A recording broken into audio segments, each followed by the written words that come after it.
అట్లా కాకుండా ఈ బబుల్ షూటర్స్గా చెప్పుకునేటటువంటి వాళ్లకు డిప్యూటీ ఫ్లోర్ లీడర్ పదవులు ఇచ్చి మరి వారితోని జవాబు చెప్పిద్దామంటే ప్రజలకైతే విషయం అర్థం కాదు, మ్యాటర్ పోదు. మరి బబుల్ షూటర్ల వల్లనే ఈ ట్రబుల్ అంతా వచ్చింది. ఈ బబుల్ షూటర్ల వల్లనే మొదటి ప్యాకేజ్ దెబ్బపడ్డది. ఈ బబుల్ షూటర్ వల్లనే పాలమూరు రంగారెడ్డి లాంటి ప్రాజెక్టులు చాలా పెద్ద ఎత్తున ఇబ్బంది పడ్డాయి. మళ్ళా వాళ్ళకే పెత్తనం ఇచ్చి వాళ్ళకే డిప్యూటీ లీడర్లు ఇచ్చి మరి అసెంబ్లీకి కేసీఆర్ గారు రాకపోతే మాత్రం బీఆర్ఎస్ పార్టీని ఆ భగవంతుడు కూడా కాపాడలేడు. In the interest of the people of Telangana KCR గారు వస్తే బాగుంది. ఎందుకు మాటలు పడాలి? తెలంగాణ ఉద్యమంతో సంబంధం లేనటువంటి వ్యక్తులు, ఏదో అనుకోకుండా అందలం ఎక్కినటువంటి వ్యక్తులతోని కేసీఆర్ గారు మాటలు పడే అగత్యం రాకూడదని ఒక బిడ్డగా నేను చెప్తా ఉన్నాను. అది పక్కన పెడితే రాజకీయంగా ఈ 2 సంవత్సరాల్లో అధికారంలో కాంగ్రెస్ కూడా ఒక్క ఎకరానికి కూడా పాలమూరులో అదనంగా నీళ్ళు ఇవ్వలేదు. ముఖ్యమంత్రి గారు నిన్న ప్రెస్ మీట్ పెట్టి చాలా మాటలు మాట్లాడినరు, చాలా ప్రగల్భాలు పలికినరు. నిజంగా మీరు పాలమూరు బిడ్డ అయి ఉంటే సరే, పాలమూరు రంగారెడ్డికి రకరకాల లీగల్ కాంప్లికేషన్స్ ఉండొచ్చు, కానీ బీమాకి ఏమైంది? నెట్టెంపాడికి ఏమైంది? మీరు ఎందుకు వాటి మీద దృష్టి పెట్టలేకపోయారు? అదేవిధంగా తుమ్మిళ్ళకి ఏమైంది? కల్వకుర్తికి ఏమైంది? ఇవాళ మొత్తం ఫుల్ వాటర్ వస్తూ ఉన్నాయా? కల్వకుర్తిలో 2 మోటార్లు రిపేర్ ఉంటే ఇంతవరకు ఎందుకు రేవంత్ రెడ్డి గారు ఒక్క అడుగు ముందుకేసి ₹1 దానికి ఇవ్వలేదు? బీమా హాఫ్ కెపాసిటీకి ఇవాళ సప్లై చేస్తూ ఉంటే ఎందుకోసం ముఖ్యమంత్రి గారు దాని మీద మాట్లాడతలేరు? నెట్టెంపాడు మేము డైరెక్ట్గా రిజర్వాయర్లు అన్నీ చూసి వచ్చినాం. 4 TMC రిజర్వాయర్ అన్న కాడ 2 TMC కూడా నీళ్లు లేవు. ఎందుకు దాని మీద ముఖ్యమంత్రి గారు మాట్లాడతలేరు? నిజంగా మీకు చిత్తశుద్ధి ఉంటే మీరు నిన్న ఏదైతే కేసీఆర్ గారిని క్రిటిసైజ్ చేసినరో, జూరాల నుండి సోర్స్ మార్చి శ్రీశైలం పెట్టిరని చెప్పిరో, మీరు కొడంగల్ నారాయణపేట్ మక్తల్ లిఫ్ట్ ఇరిగేషన్కి మళ్ళీ మీరెందుకు జూరాల సోర్స్ పెట్టడం లేదు? మీరెందుకు లక్ష్మీదేవిపల్లి రిజర్వాయర్ కట్టడం లేదు? మీరెందుకు భీమా నుండి సోర్స్ పెడుతున్నారు? అక్కడ నీళ్లు లేవు. భీమా అనేది ఒక పిల్ల కాలువ, దాని నుంచి వాటర్ వచ్చే ఆస్కారం ఉండదు. అటువంటి దగ్గర మీరెందుకు సోర్స్ పెడతా ఉన్నారు? మీకేం లాలుచి ఉంది ఆంధ్ర పాలకులతో? ఆంధ్రాలో చంద్రబాబు నాయుడు గారు ఉన్నా, జగన్మోహన్ రెడ్డి గారు ఉన్నా, వాళ్ళు మన నీటిని దోచుకొని పోయే ప్రయత్నమే చేస్తున్నారు. ఆ రాజకీయాన్ని పక్కన పెట్టి ప్రాంత ప్రయోజనాలను ఏవైతే ఆంధ్ర నాయకులు కలిసి కాపాడుకుంటున్నారో మన తెలంగాణలో ఆ చిత్తశుద్ధి లోపించింది. ఇవాళ మేడిగడ్డను 2 ఏళ్ళు ఎండబెట్టిన తర్వాత రేవంత్ రెడ్డి గారికి జ్ఞానోదయమై ఇప్పుడు టెండర్లు పిలిచి ఇప్పుడు బాగు చేస్తున్నారు. లక్షల ఎకరాలు 2 ఏళ్లలో ఎండబెట్టిరు మీరు. ఆ రైతన్నల కడుపు కోత మీకు కొట్టకుండా పోదు. అదేవిధంగా కృష్ణాలో కూడా 2 సంవత్సరాల ప్రాజెక్టు గురించి మాట్లాడకుండా మాలాంటి వాళ్ళందరం పోయి అక్కడ చూసి వచ్చిన తర్వాత ఇప్పుడు పెద్ద ఎత్తున మాట్లాడుతూ క్రిటిసైజ్ చేస్తున్నారు.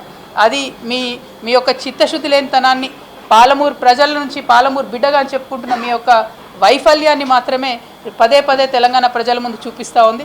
నేను ఇవాళ డిమాండ్ చేసేది ఒకటే, ఏ ప్రాజెక్ట్ అయినా సరే రాజకీయాలకు అతీతంగా ముందుకెళ్ళాలి, ప్రజా ప్రయోజనాన్ని కాపాడాలి. అది కాపాడే విధంగా ముందుకు పోవాలి తప్ప ప్రతి ఒక్కదాన్ని రాజకీయంతో ముడిపెట్టి ప్రాజెక్టు నాపితే ఏదో ప్రతిపక్షాలని బదనాం చేయొచ్చు అనే ప్రయత్నం కరెక్ట్ కాదు. ఇప్పటికైనా పాలమూరు రంగారెడ్డి ఇంటేక్ సోర్స్ మార్చండి, మార్చినటువంటి దాంతో పనులు చేయండి. అయినా ఒక్క మాట నేను అడుగుతా ఉన్న తెలంగాణ ప్రజలు కూడా గట్టిగా ఆలోచన చేసుకోవాలి. ముఖ్యమంత్రి గారు ఒక మాట చెప్పారు, నిన్న పాలమూరు రంగారెడ్డి మీద మొత్తం NGT స్టే ఇచ్చిందని చెప్పారు. రాయలసీమ లిఫ్ట్ ఇరిగేషన్ మీద స్టే లేదా అండి? వాళ్ళు పనులు చేసుకోలేదా వాళ్ళ భూభాగంలో? పోతిరెడ్డిపాడు మీద స్టే లేకుండేనా? వాళ్ళు పనులు చేసుకోలేదా వాళ్ళ భూభాగంలో? మరి మీరు 2 సంవత్సరాల నుంచి 27,000 ల్యాండ్ అక్వైర్ అయి ఉంటే కూడా ఒక్క కాలువ కూడా ఎందుకు తవ్వలేదు? మీ డిప్యూటీ సీఎం గారి దగ్గర, ఫైనాన్స్ మినిస్టర్ గారి దగ్గర 12,000 ఫైళ్ళు పెండింగ్ ఉన్నాయి. అందులో పాలమూరు రంగారెడ్డి ఇరిగేషన్కి సంబంధించిన ఫైళ్ళు, GST యాడ్ అయిన ఫైళ్ళు కూడా పెండింగ్ ఉన్నాయి. అందుకే ఒక్క కాంట్రాక్టర్ కూడా ఒక్క తట్టెడు మట్టి కూడా దవ్వుతలేడు.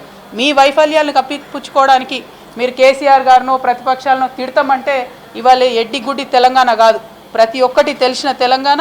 ప్రజలందరికీ వాస్తవాలు తెలుసు, తెలిసేటట్టుగా చెప్పడానికి తెలంగాణ జాగృతి బయలుదేరింది, జనం బాట పట్టింది. అందుకే ఇవాళ మీరందరూ కూడా అసెంబ్లీ పెట్టిరు. ఎవరి కోసం పెట్టింది అసెంబ్లీ? మీరు పెట్టి మీరు బీఆర్ఎస్ని తిట్టా, బీఆర్ఎస్ మిమ్మల్ని తిట్టా, ప్రజా సమస్యలు మాట్లాడకండి, అసెంబ్లీలో టైంపాస్ చేయండి, రీల్స్ చేసుకోండి, బయటికి వెళ్ళండి. ఇది కరెక్ట్ పద్ధతి కాదు. గౌరవ ముఖ్యమంత్రి గారు నేను మళ్ళీ రిక్వెస్ట్ చేస్తూ ఉన్నా, మీ మాట తీరు మార్చుకోండి. కరెక్ట్ మాట కాదు ఇది, తెలంగాణ పౌరుషాన్ని చూపించే మాట తీరు కాదు, ఇది అవమానకరమైనటువంటి మాట తీరు.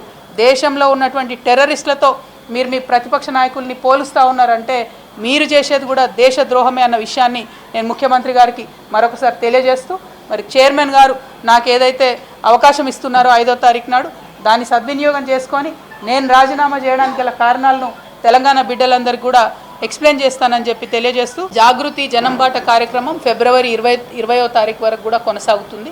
ఇంకా మొన్న 1-2 జిల్లాలు ఏవో క్యాన్సిల్ అయినాయి, వాటిని కూడా ముందు రీషెడ్యూల్ చేసి పెట్టుకుంటాం. ఓవరాల్గా 33 జిల్లాలు తిరిగిన తర్వాత ఆయా జిల్లాల్లో ఈ 12 ఏళ్లలో ఏం అభివృద్ధి అయింది, ఆయా జిల్లాల ప్రజలు ఏమేం కోరుకుంటున్నారనే విషయాన్ని మేము కూలంకుషంగా అర్థం చేసుకున్న తర్వాత మా కార్యాచరణ ప్రకటిస్తాం. ఒక్క మాట మాత్రం మళ్ళీ చెప్తా ఉన్నాను, వచ్చే అసెంబ్లీ ఎన్నికలలో తెలంగాణ జాగృతి ఒక ప్రజాశక్తిగా ఉంటుంది, పోటీ చేస్తుంది.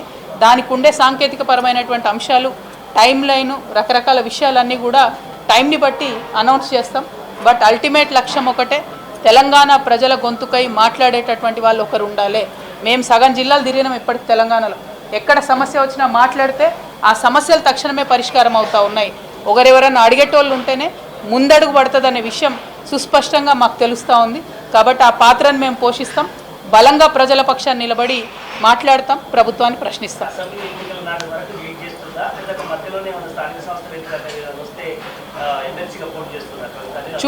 చూద్దాం, let us see how it goes. Thank you. జై తెలంగాణ.